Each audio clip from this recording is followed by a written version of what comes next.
To listen to ad-free episodes and premium bonus content, visit sinspod.co/Apple to subscribe on the Apple Podcast app on your mobile device. Hey listeners, we want to hear from you. Head over to our FanList page and send us your questions, leave us voicemail, or subscribe to ad-free and exclusive bonus content. Visit fanlist.com/sinsandsurvivors to connect with us today. The following episode discusses topics related to domestic violence, including detailed accounts and descriptions that some listeners might find distressing or triggering. Listener discretion is advised.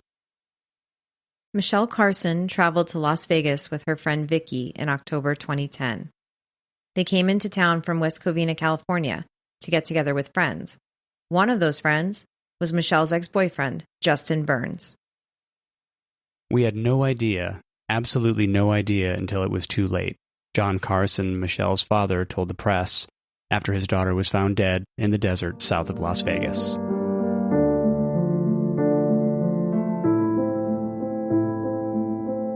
Hi, and welcome to Sins and Survivors, a Las Vegas true crime podcast where we focus on cases that deal with domestic violence, missing persons, and unsolved cases. I'm your host, Sean, and with me, as always, is the one and only John. I am the only John in the room. The case we have this week involves an intensive police investigation and some troubling details about the admitted murderer's downward spiral of mental health troubles. But I'll start us off by talking about Michele Carson. Her parents are Esther DeLeon Carson and John Carson. Michele also has two older brothers, Kevin and Daniel. Michele graduated from Nogales High School in La Puente, California in 2003. These California cities I mentioned are in Southern California and part of the greater Los Angeles area. After high school, she went to Cal State Fullerton to study criminal justice. She wanted to work with at-risk youth or in youth probation, working with kids and keeping them from falling into a life of crime. She graduated with her bachelor's degree in 2008. Michele was planning to continue her education by obtaining a master's degree. Michele's father, John, described her as being a vibrant person, full of life, confident and independent. She loved to travel and was an intelligent, goal-oriented, and exceptional person. As I mentioned, Michele had an ex-boyfriend, Justin Burns, that she had met at Cal State Fullerton. Justin was born on August 19, 1983, so the two of them were basically the same age. Justin was originally from Las Vegas. Justin's father was Michael Spider-Man Burns, who was one of the top players in UNLV basketball history. At the time he played for the Rebels, he was their 13th highest all-time scorer. He played for the team from 1978 through 1982 and was coached by the legendary Jerry Tarkanian.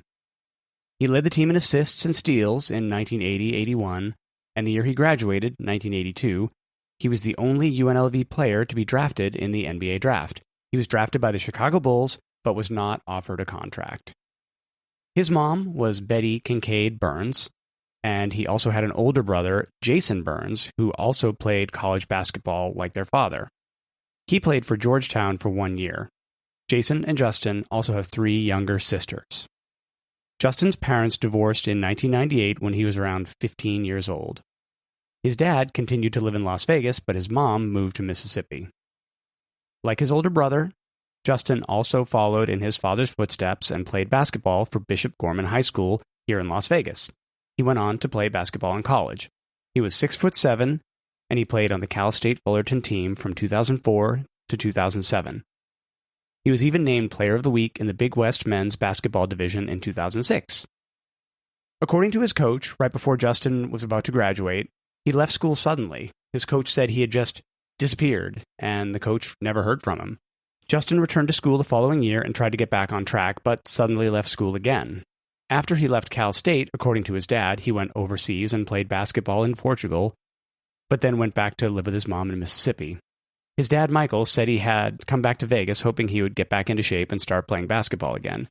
He stayed with his dad for 2 to 3 weeks, but then his dad lost contact with him. Justin's friends said that he was hanging around, couch surfing, crashing with friends, and he didn't have a job or a place to live. Michele and Justin started dating in 2004, and their relationship was on again, off again for about 6 years. They broke up in July of 2010.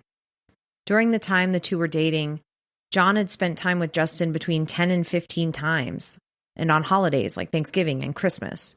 The last time John had seen him was in 2008. John and Esther said that Justin was polite and respectful, and according to his coach, he was never a violent person. In October 2010, Michele was living with her dad in West Covina. She and her best friend, Vicki Rojas, decided to go to Vegas to visit friends. It was also reported that they were traveling to Vegas to blow off some steam before their master's program started. The two of them drove to Vegas in Michele's car, and they checked into the Gold Coast Hotel. Michele and Justin met up, and it's reported they decided to try dating again. According to Vicki, she overheard the two of them get into an argument on one of the nights during the trip. Vicki only stayed in Vegas for a week. She ended up flying home while Michele stayed behind and rented a weekly apartment with Justin near the Palms Casino. The court record showed that the apartment was rented in her name from November 2nd to November 8th. In the late afternoon of November 6th, Justin and Michele went out to eat at the Cheesecake Factory near Green Valley Ranch in Henderson. According to their server, Michele wasn't talking at all. She seemed to be in a bad mood or sad, and Justin was agitated. They were seen on surveillance leaving the restaurant at about 4 p.m. According to phone records, around 11 p.m., almost midnight, Michele was alone in that apartment, and the two of them were arguing over text messages. Justin was outside of the apartment when the argument started. He was demanding that she let him in or come outside. The grand jury testimony included this one exchange. I'm going to read it verbatim, uncensored. Justin, good luck with everything. Michele, what the fuck ever. Some fucking guy was over here harassing me, but I guess you just don't give a shit anymore. Then 5 minutes later, Michele, that's some good shit to know. We don't fuck with each other like that. Never call me again for anything. Justin, you full of shit. I've been outside for a minute. Ain't nobody out here. Michele, yeah, fucked, right? Justin, open the door. Justin, meet me in front. We don't know what exactly happened after that. Around 6 p.m. on November 7th, a white 2008 Nissan Altima was found, strangely abandoned in an apartment complex parking lot on the historic west side of Vegas, with the engine running, the air conditioner blasting, the radio on, and the driver's side door wide open. The car had California plates, and the officers who arrived on the scene noted that it was suspicious. The back seat of the car was empty. Inside the trunk, there were personal items, letters, photos, and some luggage, but there was no obvious damage to the car or any blood. The officer got into the driver's seat and turned off the engine. The officers discovered that it was registered to Michele Carson. The address on her registration was her home in West Covina that she shared with her dad. They were able to get a phone number for the address, and the officers called John Carson. The officers explained that Michele's car had been found under those suspicious circumstances we described, but John had not heard from Michele since she drove to Las Vegas. He started calling her cell phone, but it kept going to voicemail. John was extremely concerned. He said he was in total disarray, and he called her over and over again with it going to voicemail. He also reached out to others, hoping they could get in touch with Michele. When the crime scene investigator arrived at the apartment complex to process and impound the car, the officers started chatting with him, asking how his day had been, some small talk. The crime scene investigator told them it had been a rough day, with 3 homicides happening in the Las Vegas Valley that day. The officers got him up to speed on how the car was registered to a single white female and that they had contacted her dad. The CSI knew one of his colleagues had been to a crime scene south of Las Vegas earlier that day. Based on the pictures they had found in the car and the description John had given of Michele, the CSI reached out to his fellow crime scene investigator, and unfortunately, they discovered that it was likely that the remains that were recovered earlier that day were Michele Carson. On the morning of November 7th, 2 men went out into the desert to do some target shooting. The 2 friends that we'll call Mark and Eric chose a spot they visited regularly for target shooting, an open area of desert along a dirt road off the I-15 just south of Las Vegas, near Exit 25 or Sloan Road.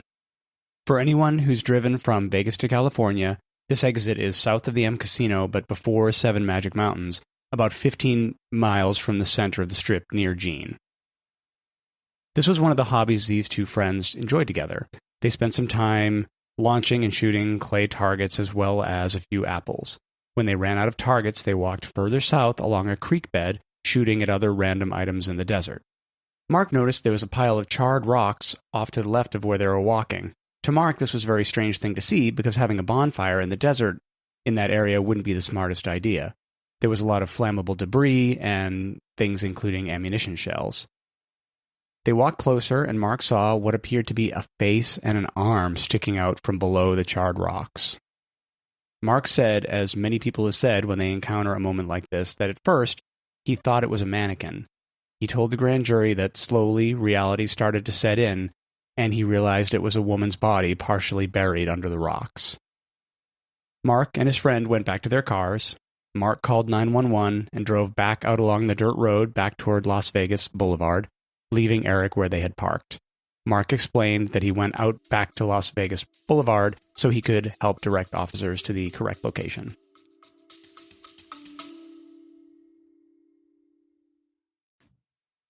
Hi, it's Sean. And John. From Sins and Survivors.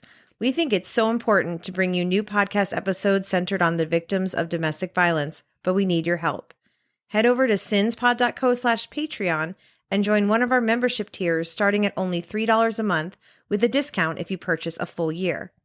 You get access to our behind-the-scenes swing shift episodes where we talk about the episode right after we record it and tell you more about our theories on the case, going beyond what you just listened to. And you'll also get ad-free versions of all episodes, and we'll even send you members-only swag. You get all this, and you can feel good about yourself that you're helping defray the cost of producing the show every week. So head over to sinspod.co/Patreon today.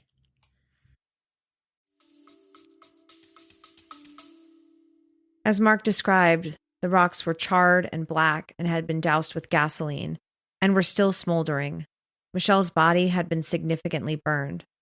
The autopsy would reveal that Michele had died from ligature strangulation and had been burned over 80% of her body after her death. Her head had been crushed by a boulder, but that was determined to be post-mortem. According to her father, John, there was nothing left that they could bury. It wasn't until after Michelle's death that her parents found out that she had met up with Justin while she was in Vegas. It was at that time that they also learned that Justin had been violent with Michele. He had slapped her in the past. According to her dad, they were completely unaware of this abuse. Detectives recovered Michelle's cell phone and they were able to identify the last number she had called. They got a court order signed by a judge ordering Metro PCS to turn over the phone records for that number. That number belonged to Justin Burns. The police were able to obtain all of Justin's phone records, which included his location pings, his call history, and his text messages. It was no surprise that these records showed that he was in the area where Michelle's body was found at the time of her murder. According to his location records, Justin drove south on the I-15 very early in the morning of November 7th. He made 4 phone calls starting at 3:27 a.m. The first phone call pinged off a cell tower at Flamingo and Valley View, which would be the area for the Gold Coast, the Palms, and the apartment Michele rented for the week. Then, 9 minutes later, another call is made that pings off a tower at Maryland Parkway and Desert Inn Road. The next 2 calls again ping off towers in South Las Vegas and Henderson, indicating that Justin was traveling south. He made a phone call a little before 5 a.m. that pinged off a cell tower near where Michelle's remains were found. The police were able to follow the path Justin had taken from where he was known to be staying directly to the area where her body was found. The location information was only part of the story, though.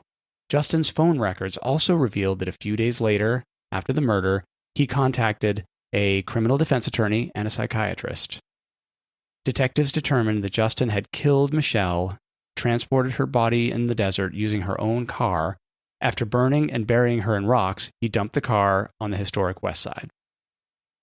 The detectives developed this theory once they connected the car to Michelle's murder. You see, Michele was only 5'6", and as we mentioned here, Justin was 6'7". During grand jury testimony, John, her father, who is 5'11", testified that whenever he would borrow Michelle's car, he would have to move the seat back. Michele drove fairly close to the steering wheel because she was shorter, making it difficult for him to get in without moving the car seat back first.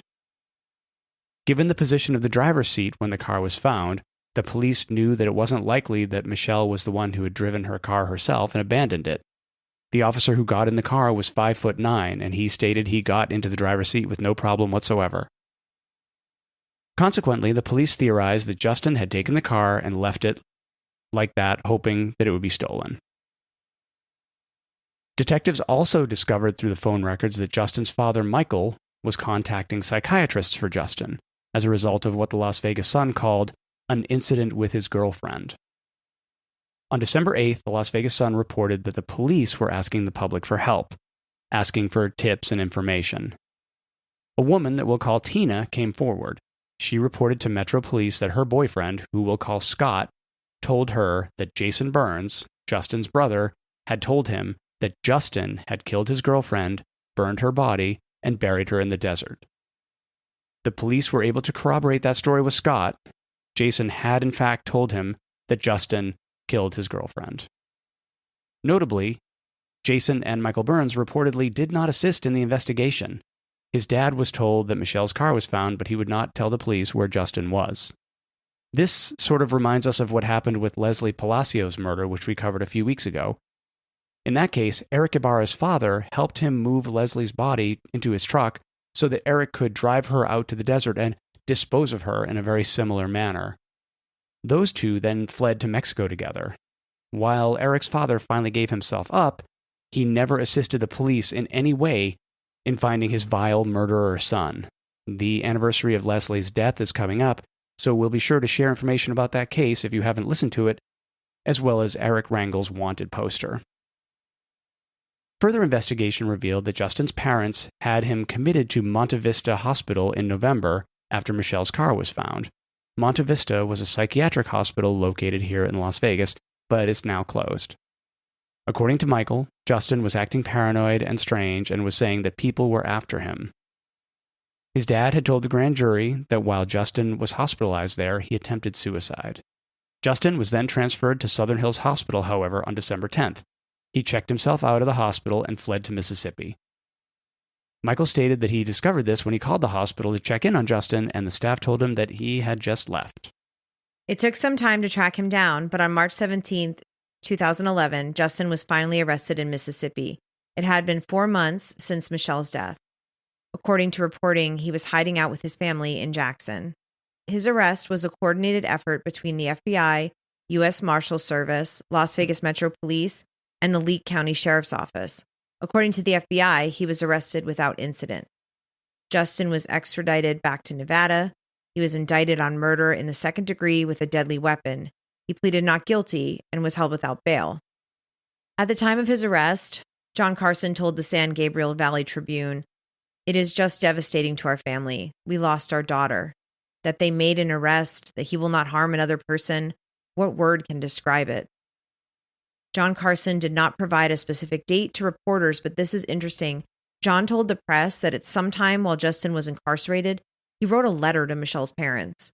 According to John, in the letter, Justin did not take any accountability. He was only making excuses and told them that he was a troubled person. Unfortunately, we have another example of a case where getting a resolution took years. The trial was delayed and delayed numerous times. Justin went through 7 different attorneys. At one point, Justin's mother, acting with power of attorney, attempted to file petitions for writs of habeas corpus. She also attempted to have him moved to a mental health facility. The court found that her filings were improper. However, all of this contributed to the trial being delayed for years. One of the points of contention between the defense and the state was Justin's cell phone records. In February 2013, Justin's attorney filed a motion to suppress the cell phone records, stating that the police needed a warrant to obtain that information, and the information was seized in violation of Justin's Fourth Amendment rights. The state argued that the police had Michelle's cell phone already, and Justin's number was the last number she contacted, so that constituted probable cause.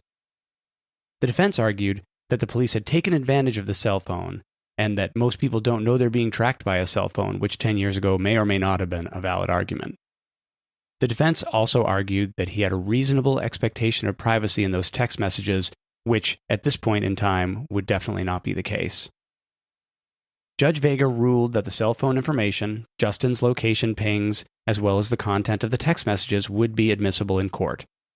She ruled the defendant did have a reasonable expectation of privacy in his text messages, however, but the police had properly obtained the cell phone records by lawful court order, and the police acted in good faith. As I said, getting a resolution in this case took years. On May 7th, 2014, 3 years after he was arrested, Justin changed his plea to not guilty by reason of insanity. July 7th, 2015, 4.5 years after Michele was murdered, the state told the judge that they were getting close to reaching a plea agreement, so the trial was continued again. Later that year, Justin again dismissed his attorney. The public defender's office told the judge that because of Justin's behavior and how his mother had tried to intervene in his defense by filing her own petitions and so on, the public defender's office stated they just couldn't effectively represent him. As a result, the Special Public Defender's Office was appointed to represent Justin. The Special Public Defender's Office is pretty much what it sounds like.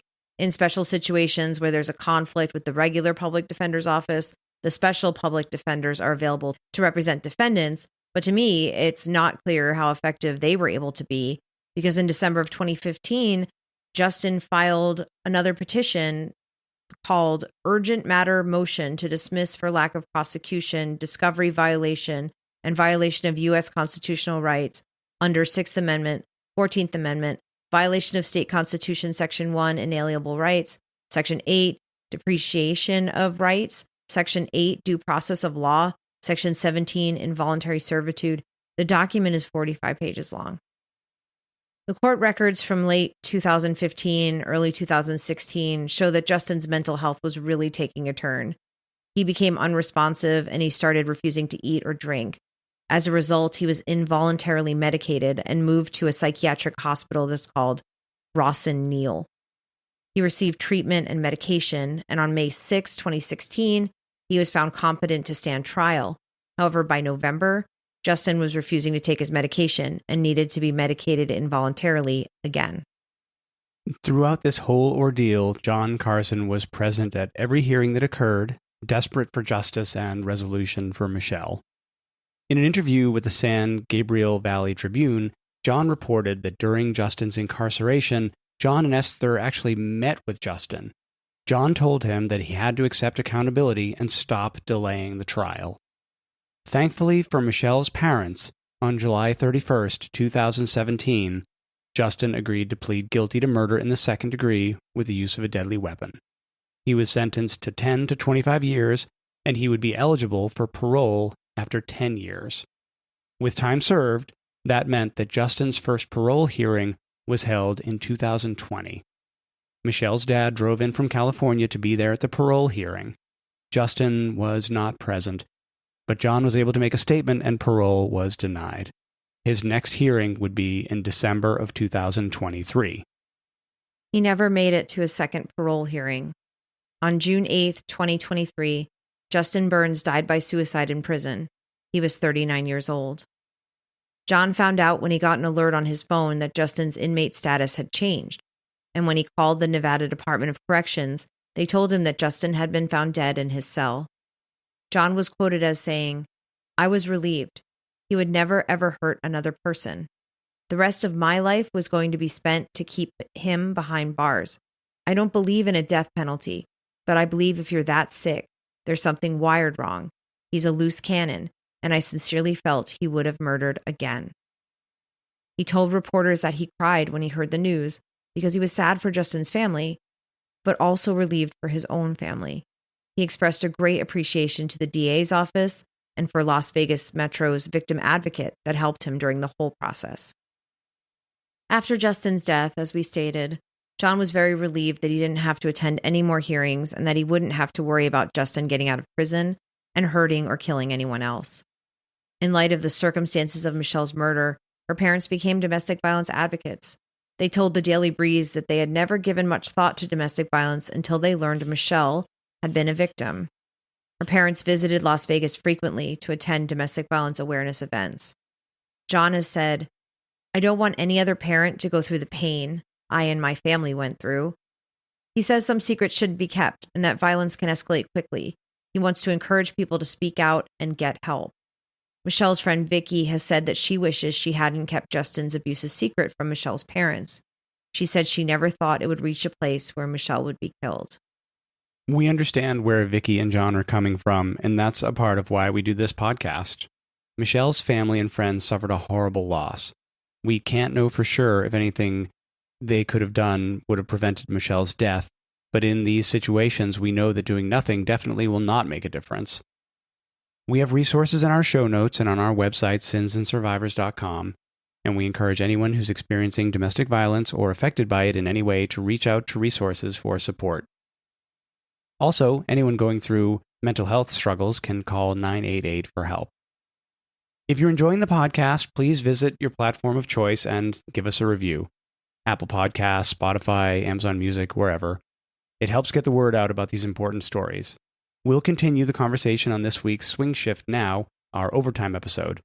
If you want to hear that and also get ad-free episodes, you can either join our Patreon by going to sinspod.co/Patreon, or you can subscribe on Apple Podcasts at sinspod.co/Apple. And remember, what happens here happens everywhere.